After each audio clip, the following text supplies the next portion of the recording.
Hello and welcome to this video. When you get to a certain age, you look back at your life and it's quite amazing how, the job you do or the person you marry, the place you live, these things are often determined by what seem completely random events. Things that could have gone one way or another if you hadn't have happened to go out that night and meet that person, or you hadn't happened to get on that train at a certain moment and meet that person, which is then personified in the film Sliding Doors, which is a film where the whole story is determined around these sliding doors. If somebody managed to get onto the train, their whole life goes one way, and if they didn't manage to get on the train, their life goes another way. I'm sure you all know what the meaning of sliding doors is, but I'm patronising you by trying to explain it to you. Well, the thing is here on this channel, when we try and get into the nooks and crannies of music history, often we're treating it like it's this big monolithic thing that's moving forward all the time, and this happened because of this, and as though there's some sort of creative direction of mankind forcing it forward. But actually, when you look at it, so often huge events in music industry, the way the music industry is shaped by these sliding doors moments, which I'm going to call musical sliding doors moments, right? On this video, I want to look at 10 of those moments. It's not ranked, but we do have a list of 10, just to make it nice and, accessible for those people who like lists, of which there are many, I think, who watch this channel. And I'm going to go through 10, and they sort of go more in chronological order than a ranking order. And what's very interesting is that if these things hadn't have happened, what would have happened instead? That's the thing that always fascinates me about these moments.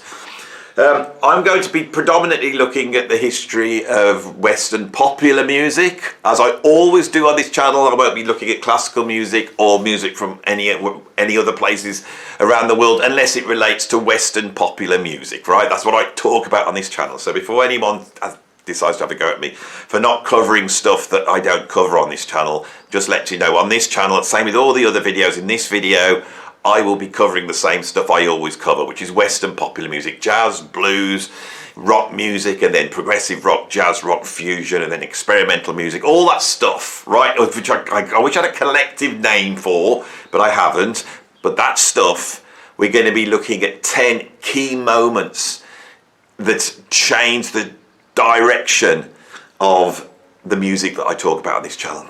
See how the comments, all these comments coming at me, and I'm becoming like, if my video doesn't contain everything around that subject, people are going to have a go at me. Oh, you forgot this, or why are you only covering American artists? This is what I get on this channel, but I don't want to turn this into a rant fest. I want to get in to these 10 events. We're almost 3 minutes in now, so let's get going. So at number one, my number one event is when W.C. Handy may have met Henry Sloan. Right, so this event happened back in 1903. Now, W.C. Handy, it was a black American composer. He emerges way before the emergence of, jazz and blues. He's born, I think, around about 1873. I might not have got that right, but I think he's born around 1873. He's trained as a composer, but he's very interested in the music that's around him. He's working around the Delta in Mississippi, and so he's pulling in all these folk forms into his compositions. Now, W.C. Handy gets called the father of blues because he came up with the first ever blues composition. He is the composer of St. Louis Blues. So when we look at W.C. Handy, we're going right back to the beginning, right? But he didn't invent the blues. He picked the blues up by travelling around the Mississippi Delta and listening to all sorts of different folk music in that area, okay? Now, there's one event that really seems to have directed W.C. Handy in a certain direction, all right? And really seems to be the sort of authentic stamp that is put on the blues that enables the blues to become one of the most overarching forms of the 20th century. And this happened back in 1903. W.C. Handy was in a place called Tutwiler. Now, Tutwiler is a place near Clarksdale on the Mississippi Delta. He was at the railway station there.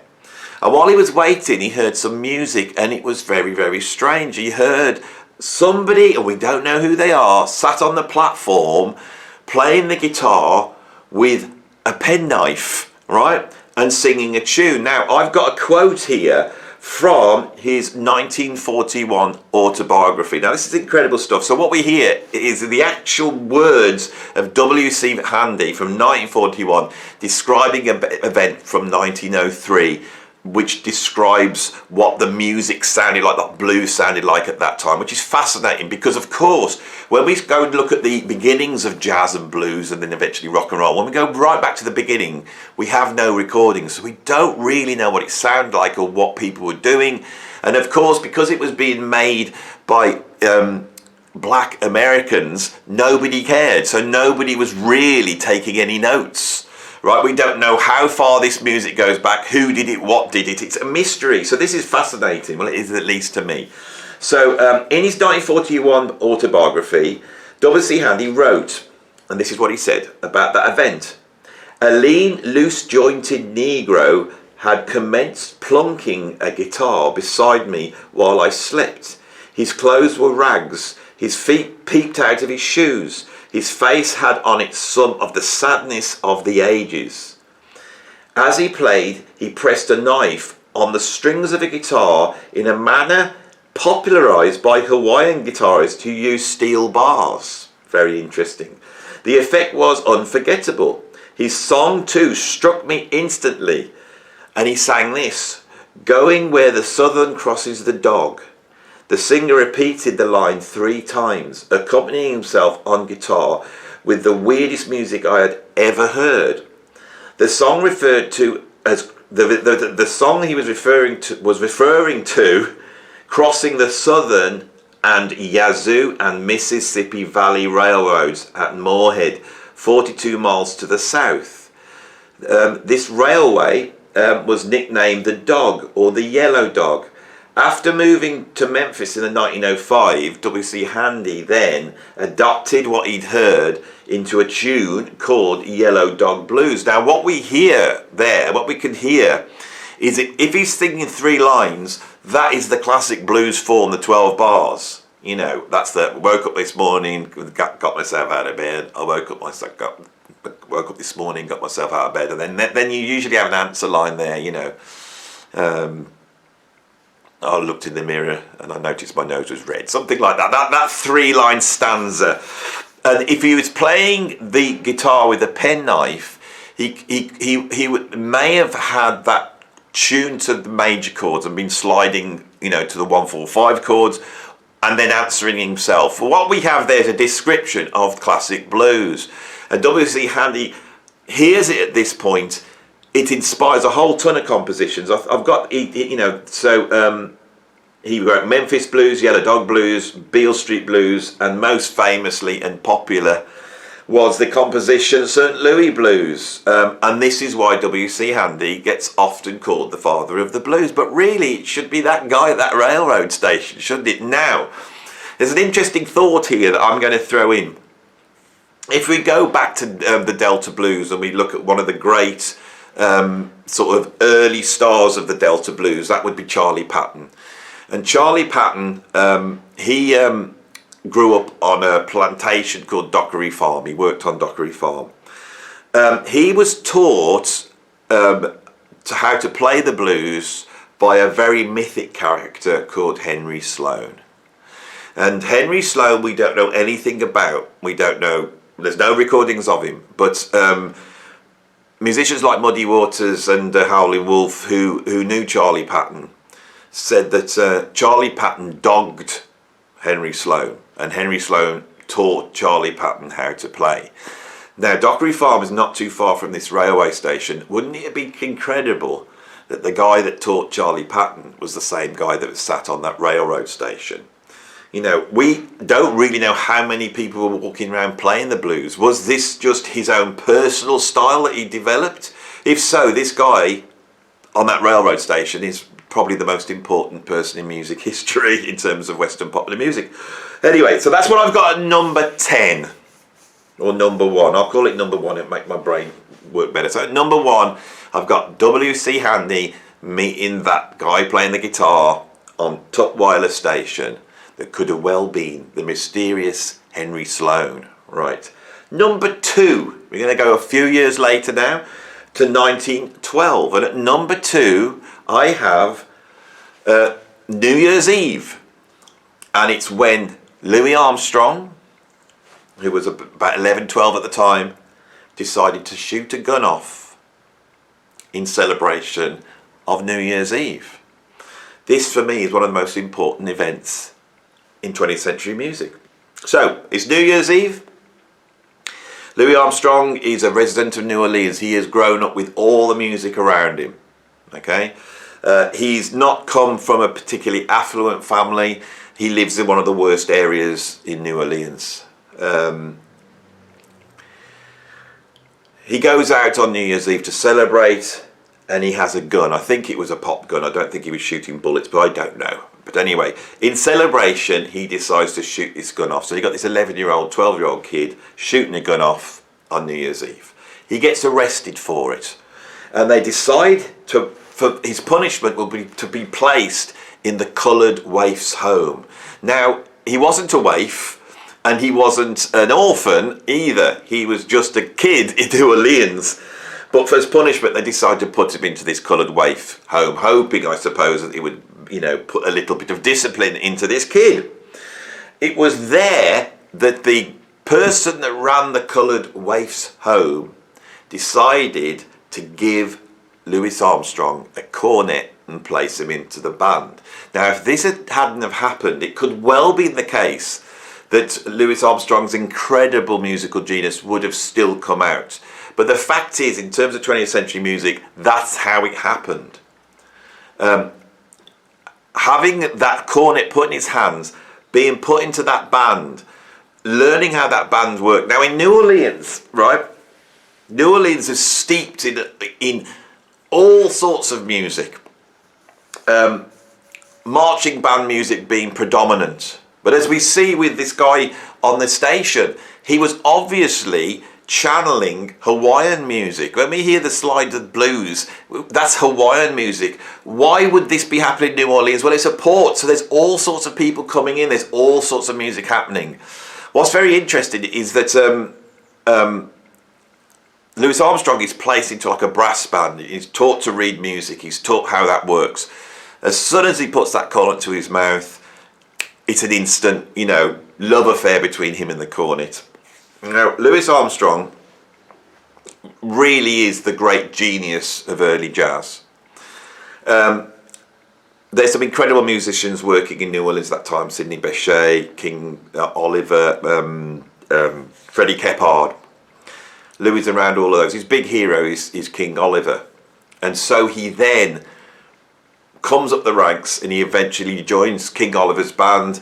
King Oliver's band goes up to Chicago, and Louis Armstrong becomes a star. And the reason is because he is such a virtuoso musician. Before then, there's some incredible players. Sidney Bechet is another virtuoso musician. Those are the two, real monster musicians that come out of that scene. But Louis Armstrong's got a way of organising the music, and eventually when he gets to his own groups, the Hot Fives and the Hot Sevens, he really takes jazz and he inflicts an order onto it, which turns it into an art form. And in his soloing, he provides the rhythmic structure and phrasing and sound and tone which all musicians are going to copy. Louis Armstrong is the most important musician of the 20th century. Everything comes from him in some way or another. The big bands are basically a large ensemble arrangement of what Louis Armstrong plays like, basically. The big bands then are influencing, rock and roll, rock music and all that. We hear the beginning of the rhythm section come out of the big bands. But also, with country music, which we're going to get onto in a little bit, that in the early days, country music, the instruments that's been played on would be like guitar, piano, those are the instruments of country music, and also, people playing those bottles and stuff. When they start to make records, they start bringing in rhythm sections, and those rhythm sections come in from jazz. Louis Armstrong played on early country records, so that sound, the swing that we hear in country music, and it used to be called Western swing, remember, country music was, that's coming from jazz and primarily from Louis Armstrong. Louis Armstrong's approach to singing, where you hear his very individual voice, the way he phrases, the way he doesn't stick to the melody, he is going to revolutionise pop singing as well. So Louis Armstrong is the most important guy. Now the question is, if he hadn't been given that cornet, at the age of 12 years old, would any of that happen? Would have jazz just stayed this sort of group improvisation party stuff and it wouldn't have become sophisticated? Or would another musician have come in and done the same thing? Was the innovations of Jenny Roll Morton and Sidney Bechet strong enough to provide that? Or was it key to have Louis Armstrong's actual phrasing and sound personify what jazz is? And of course, he was a huge success and musicians copied him. What would have happened if that hadn't? So that's my number 2, is Louis Armstrong shooting a gun off on New Year's Eve in 1912. Number 3, I have got the original Dixieland Jazz Band moved to New York. Now, there's a narrative in the history of jazz that wants to sort of deny any sort of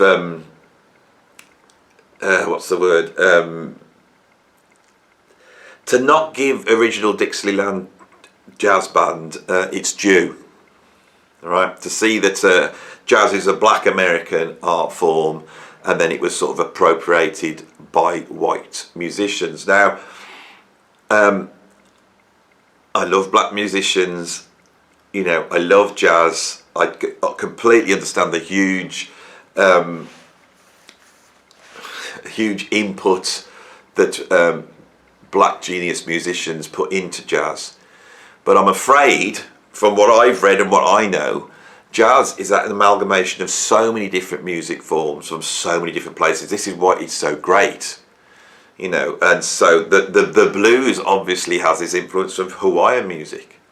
Jazz is influenced by marching music, classical music, European folk songs. It's influenced from French music and Spanish music. There's classical technique in there, classical instrumentation. There's a whole host of things going on. Now, the original Dixieland Jazz Band were a white jazz group, but they were an authentic New Orleans jazz group. They were playing jazz.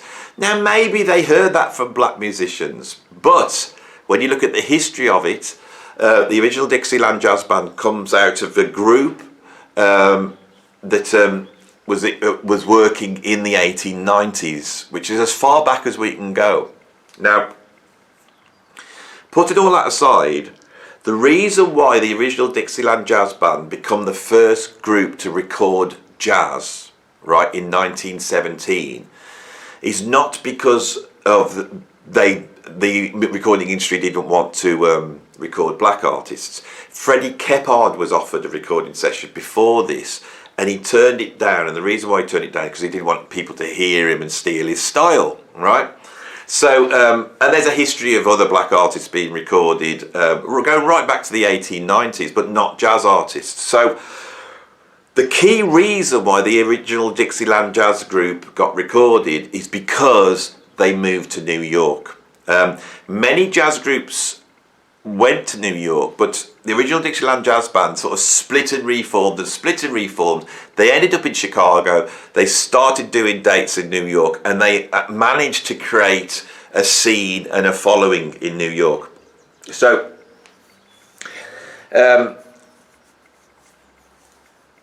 in January the 19th, 1917, because they're in New York and there's recording studios in there and recording technology in there and there's an industry, they were offered an audition by the Columbia Gramophone Company, all right? And this session took place on Wednesday, January the 31st, 1917, right?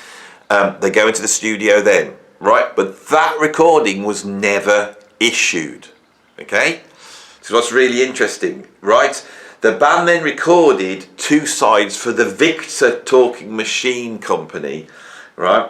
They recorded Liverpool Stable Blues and the Dixieland Jazz Band One Step on February the 26th, 1917, just a few weeks later. And this was recorded at Victor's New York studios. These titles were released on Victor Victor Records on May 1917, and this is the first jazz record to ever come out. The band's recordings were marketed as a novelty, and they were a surprise hit. And because they went beyond what the record company didn't know what they were getting. You know, they had heard this band in New York. They saw they got a following. They went down to listen to them, and they thought, oh, this is like a novelty song. Now, Livery Stable Blues is famous because the musicians emulate the animals in a sort of farmyard, and you hear the trumpets and clarinets, you know, imitating, you know, the whinnying of a horse and the mooing of a cow. And this was actually quite shocking at the time. It was like punk rock because they weren't using the instruments the way they should be used. It was seen as anarchy. The Victor Recording Company wanted to market this as a novelty record, but of course it swung and it was exciting. When these records came out, because they sold lots and literally millions, it created a want and a need for these alternative music forms and sent the record companies down to New Orleans and all over the place to try and sign jazz artists, but then also blues artists and the whole host of other folk forms, creating, you know, American popular music. This is absolutely groundbreaking. Now, this narrative that happens where you have people saying, well, this was a sort of white appropriation. Looking at the facts, I don't think that's what that was. This is made worse because these white musicians, once they became famous, said that they'd originated jazz and it wasn't black musicians. Now, this has always been stated as being a highly racist statement, and I'm sure there was some racist intent in that. But when we go back, you know, and we look at the history of the musicians that were working in the original Dixieland Jazz Band, there's a line that goes back to a whole host of actually integrated bands that were happening in New Orleans in the 1890s. And I think this is one of the most exciting things about jazz is the product of integration. And it's white musicians, you know, Creole musicians, Spanish musicians, all working together. But the nuclear reactor, the X factor, is the Afro-American black music forms coming in. That's the stuff we've never heard before, without a doubt. But we're not listening to African music, we're listening to a sort of bastardized marching music. Okay, so I think it's far more complicated. I've got into this area before and I've had a lot of hate for saying this stuff, and I've tried to tread more carefully around this subject, but there's no two ways you look at it. Those recordings in 1917, you could see that those original Dixieland Jazz Band records are really the beginning of Western popular music as we know it. Anyway, let's move on. That was number 3. Let's move on to number 4. Okay, at number 4, I have got the Bristol Sessions. So what are the Bristol Sessions? Okay, so in 1916, okay, E.C. Went of the Western Electrical Company developed the next breakthrough in microphones. Right, now this is really interesting in that recorded music starts off without microphones. And we've all seen the picture of bands having to sing into one of those big horns and actually they're acoustically vibrating the needle that's cutting into the disc. Right, that's how it's working. You're actually vibrating it physically. Of course, you can't record quiet stuff. If you record stuff that's too loud, it will jump the needle. So all those early recordings, like the original Dixieland Jazz Band, were recorded without a microphone. In the 1920s, microphone technology suddenly went up and we had the development of a microphone that was at least portable, that could be moved around. In 1923, the first practical moving coil microphone microphone was built. The Marconi Sykes magnetophone developed these microphones, and then eventually a whole number of different companies, most notably RCA, had made large advancements in the pattern control to give the microphone directionality, right? With radio coming in at that same time, this pushes the development of the microphone. So by 1925, we have a working microphone, and this makes the detail on recordings much more apparent, and allows musicians to actually become more detailed in their arrangements. As I mentioned with Louis Armstrong with the Hot Fives. The Hot Fives recordings start around about 1926-27 till around about 1929.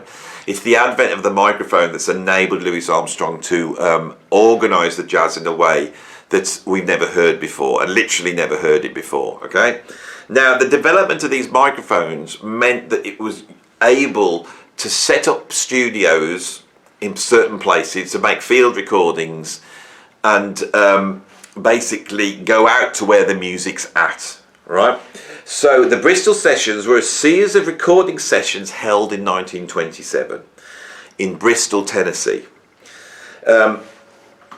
This is often considered the big bang for country music, but these sessions encompass a much wider range of music than just country music. They recorded blues, they recorded ragtime, and they were recording the real deal in situ, okay?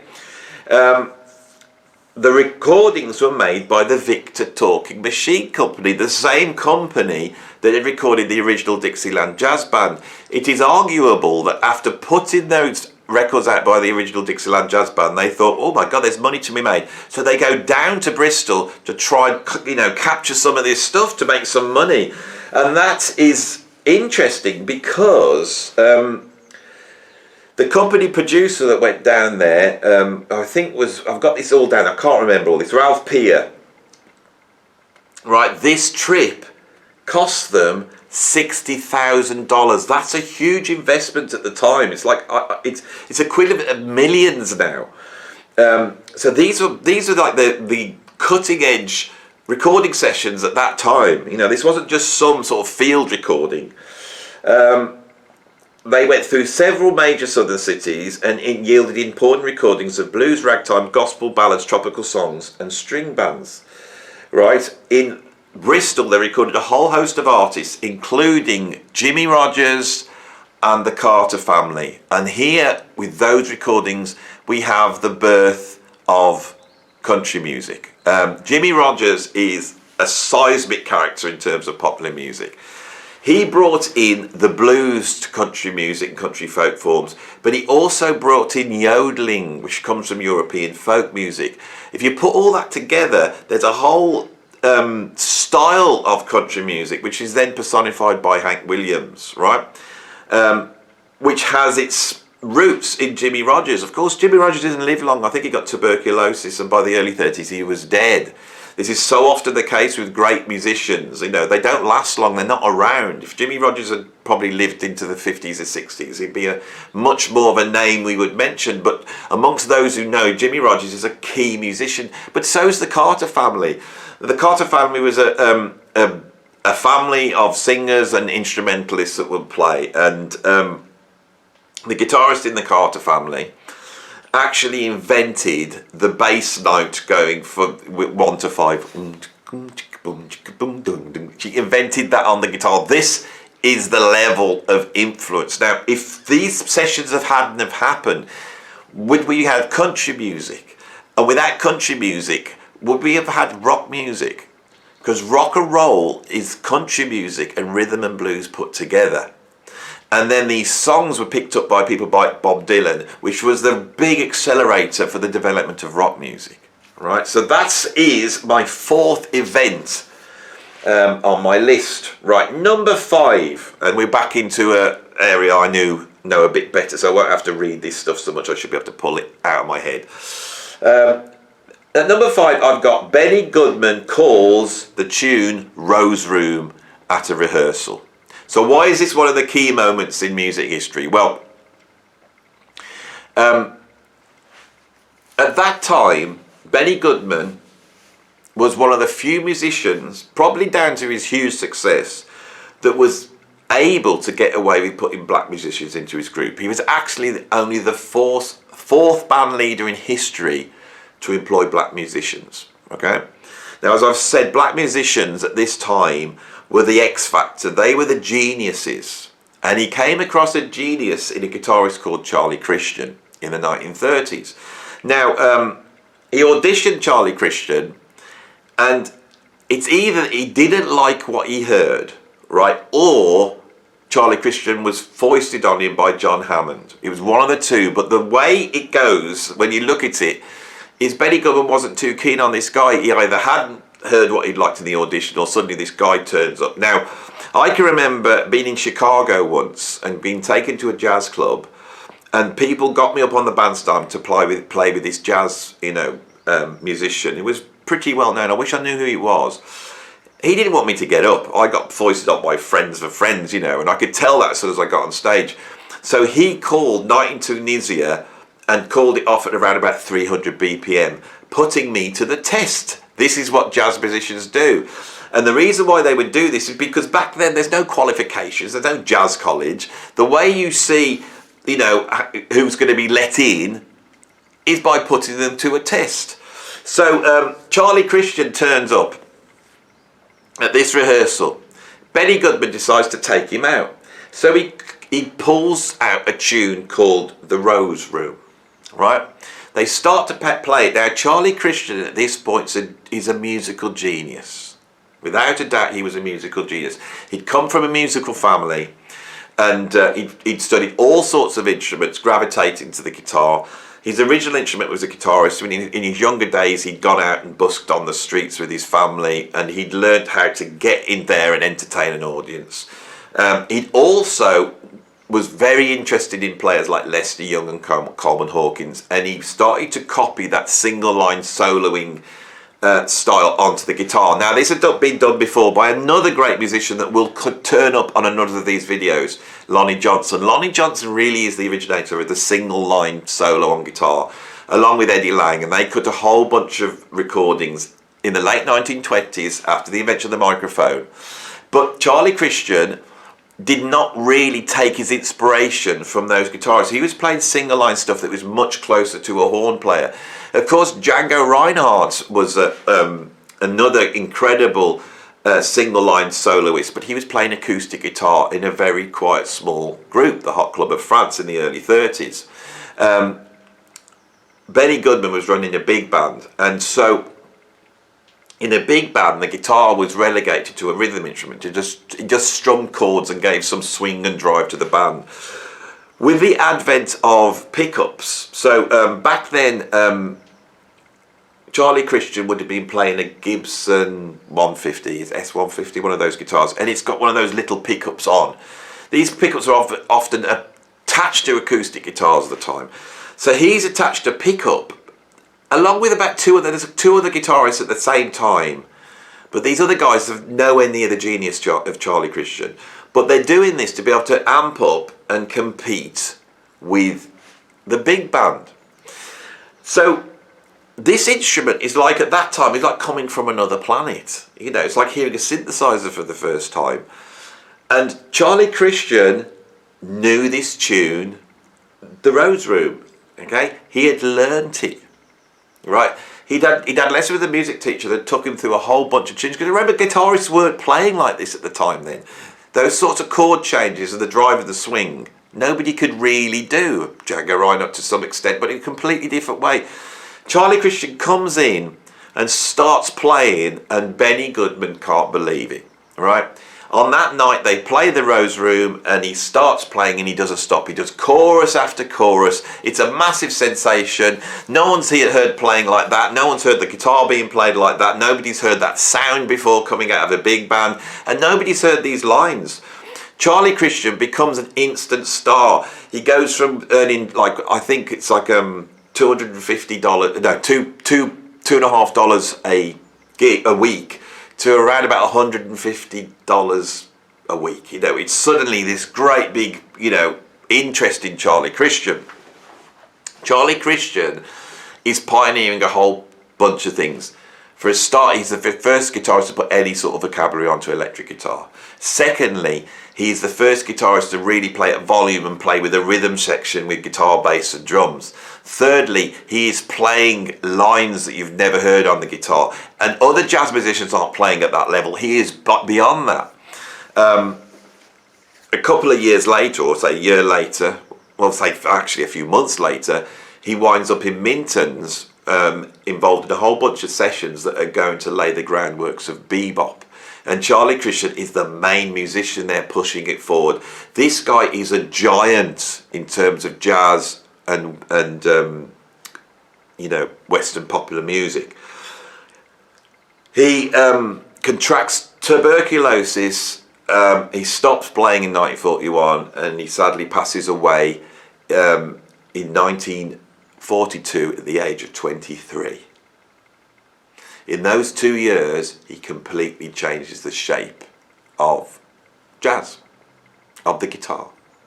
He influences everyone from T-Bone Walker and B.B. King through to Chuck Berry, through to Barney Kessel, through to Wes Montgomery, through to Jimi Hendrix. This is the first electric guitarist, and it's so much more than just being the first. He's the first genius of electric guitar. And in my opinion, if you go back and listen to him now, it's his instrument. When he plays those lines, it sounds like he was born to play those lines because they're his lines. An absolute genius, cut down at such a young age, at the age of 23, right? And so not in the same, you know, pantheon as Louis Armstrong or Charlie Parker or John Coltrane, but without a doubt should be. And in a way, even more influential than those guys. So that is what I've got. We went number 5, are we? Number 6. At number 6, the event I've got is Bing Crosby wanting to play golf. Bing Crosby, you all know Bing Crosby. Bing Crosby is that guy that crops up in the road movies with Bob Hope, you know, Road to Singapore, Road to Zanzibar. We see him as a sort of a pop artist, you know, he sings with David Bowie, you know. People don't understand the importance of this musician. Bing Crosby recorded the biggest selling record in history, White Christmas. Bing Crosby was there in the 30s assimilating what certain black singers were singing like and bringing that into popular music. He's one of the first commercial singers to do what Billie Holiday was doing and Louis Armstrong was doing, and get close up to the mic and create that intimacy. So by the 1930s, he's a superstar. He goes into film, he goes into radio. It's one of the biggest artists of the 20th century, Bing Crosby, and very, very influential. By the 1930s, he had a radio show which was called the Kraft Music Hall, which was for the Kraft Cheese Company. This show is hugely successful, but back then, radio shows, to keep the quality, had to be recorded live. One of the things that people don't mention is that the sort of 78 record industry, that emerged in the 1920s, but by the 1930s it was under threat from radio. You know, we have the microphone, and that goes through a mixing desk and then is broadcast live, and that's a higher quality than trying to listen to something on the 78 record. But the trouble is, it has to be performed live. Now, this is a whole host of problems. Is if you make a mistake, you're in trouble, so it has to be tightly scripted.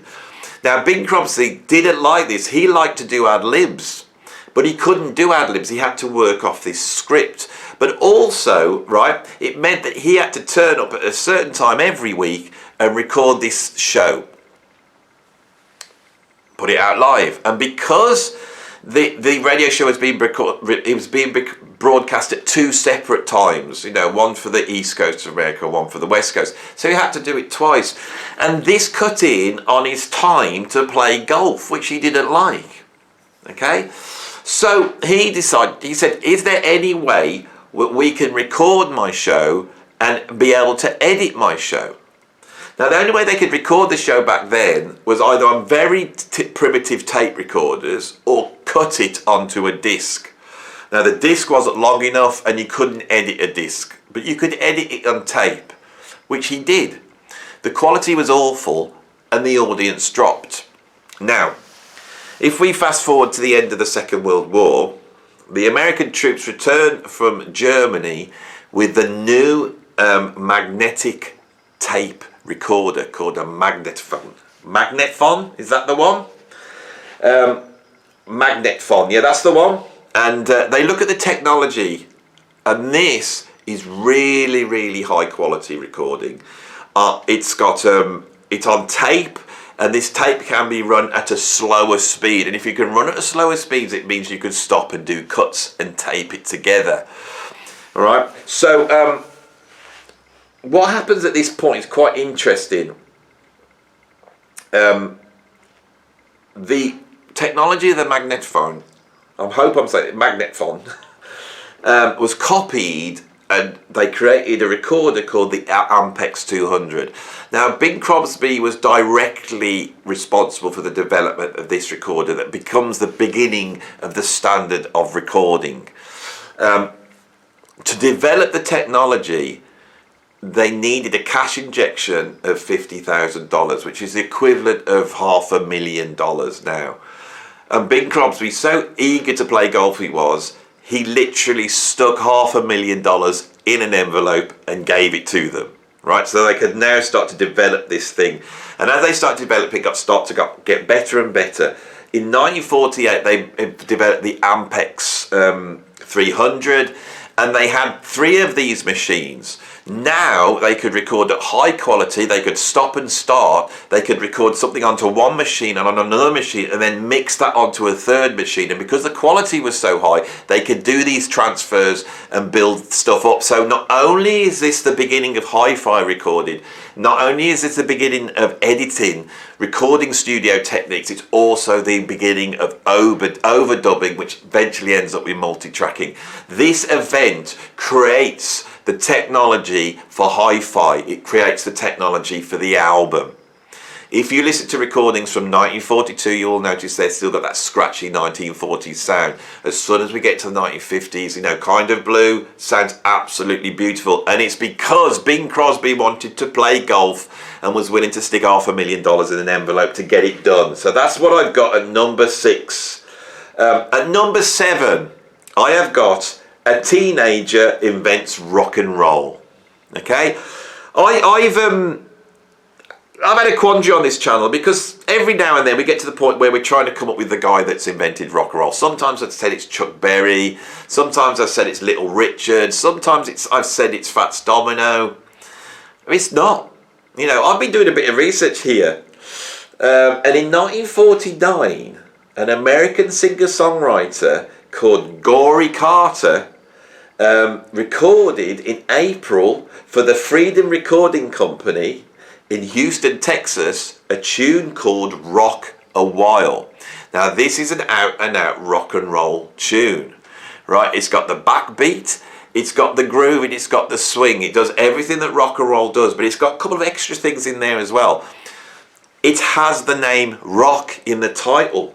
Rock is there in 1949 on this record, right? And on this record, he's playing electric guitar. Now, Corey Taylor at the time was 18 years old, right? And he gets this deal, he comes in to do a recording, and he wants to do something different. His guitar is pushed to the max, and this has overdriven guitar on it. In a way, this record is further beyond a lot of the rock and roll records that came out from Fats Domino, that came out from Bill Haley and the Comets, and is ahead of what Chuck Berry's going to do on guitar. And to my ears, the guitar is even more fuzzed out than Chuck Berry. This is the beginning of rock and roll, 1949. It was his debut single. On the other side, he had Back Home Blues. The track was considered by many sources to be the first rock and roll song and has been called a better candidate than the more commonly cited Rocket 88, which was released 2 years later.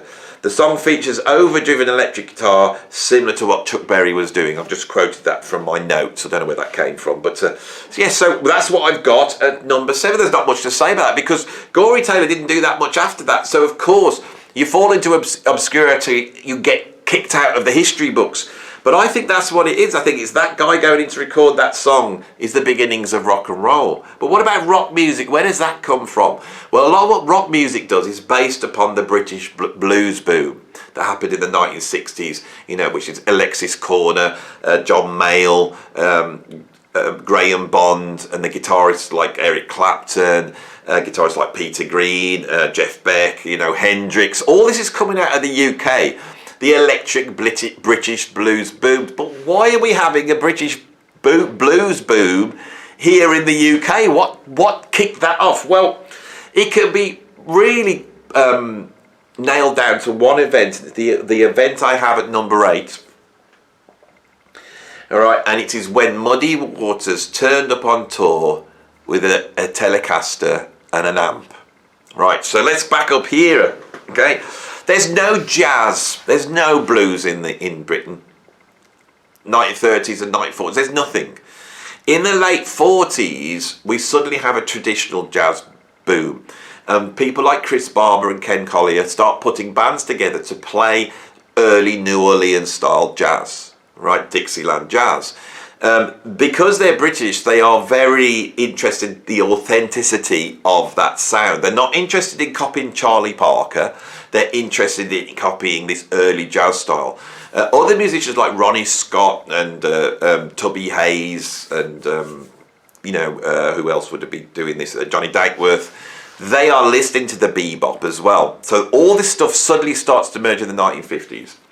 Chris Barber employs a guy called Lonnie Donegan.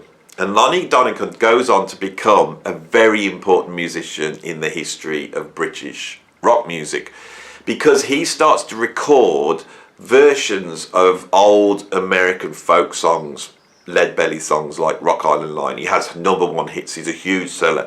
And this creates the skiffle craze. All this is going on, and Chris Barber decides to go to the source, and he decides to pull in a real musician and bring him in on tour. So he goes to Muddy Waters. Now Muddy Waters comes out of that sort of Delta blues acoustic sound, but unbeknownst to Chris Barber, at some point the genius of Muddy Waters has put together a band which is heavier. It takes the rhythm section from jazz groups, and to get heard, he does that Charlie Christian thing, and he plugs his electric guitar into an amp, and he turns up just him with this amp and a Telecaster, right? He does his first gig. When was his first gig? I should have known this. Somewhere up north, it might be Newcastle or something like that, or Sheffield. He does his first gig, comes out, playing this electric guitar, and everyone's quite baffled by what he's doing, but it's powerful. It's very powerful. And then he goes around the UK on tour with Chris Barber. Chris Barber was a little bit like, he's not doing what we thought he would do, but once he got out, it creates this vibe, and everybody went to see these gigs. I mean, Muddy Waters had this incredible charisma. He had this danger to him. He had an almost predatory ambience around him. He had this incredible voice, and they put that with the electric guitar, and there's a darkness there. And this tour set alight the catalyst. It was the catalyst for the British blues boom, from Muddy Waters, from the horse's mouth. It was described at the time as being pure and uninhibited. I can't get my words out today. So that's what I've got at number 8. That's a long video, isn't it? Sorry about this. I've done another long one again. Tried to get through this as quick as I can. At number 9, I have Tony Iommi chops his fingers off. That event. This has gone down in rock history, hasn't it? Tony Iommi is a guitarist that's come out of that blues boom. He's listened to Eric Clapton, listened to Peter Green, he's playing electric guitar, he's on the scene. He auditions for Jethro Tull, he's in Jethro Tull for a couple of weeks, but he ends up coming back to Birmingham, and he forms a band called Earth. And around about that time, he is working in some horrible factory up in Birmingham, which is known as the centre of the industrial sort of world here in the UK. And he's putting something into some choppy machine, and he chops off the end of his fingers on his left hand No, because he was left-handed, so on his right hand, he chops those fingers off, the fingertips off, and he realises his guitar career is over, right? He goes home very distraught, but at this time he listens to Django Reinhardt. And Django Reinhardt's guitaring is incredible, but it's more astonishing because Django Reinhardt had injured his left hand in a fire. He was a gypsy, was in his gypsy caravan, it caught fire, and I think he went in to get his guitar or something, and he burnt his hand. And so he only had those two fingers working. These were like fused. He sometimes would be able to press these onto and get a few things out. But everything Django was doing he was doing with these two fingers. Tony Iommi becomes a devotee of Django Reinhardt. And he is very inspired that he was able to do that. So Tony Iommi decides to get over this, right? To not be held back by this. So he fashions out of some washing up liquid tops these plastic things to go on his fingers. That doesn't quite work, and then he ends up creating these leather fingertips that go on his fingers, which enable him to play the guitar. But to play the guitar, he has to put lighter gauge strings on. He has to tune it down a little bit lower, and he has to reduce the chords. He can still play solo lines like Django, but he needs to reduce the chords to power chords, right? Those three things are so important for the development of heavy metal. And Black Sabbath have a certain sound on that debut album in 1969, which is so unique.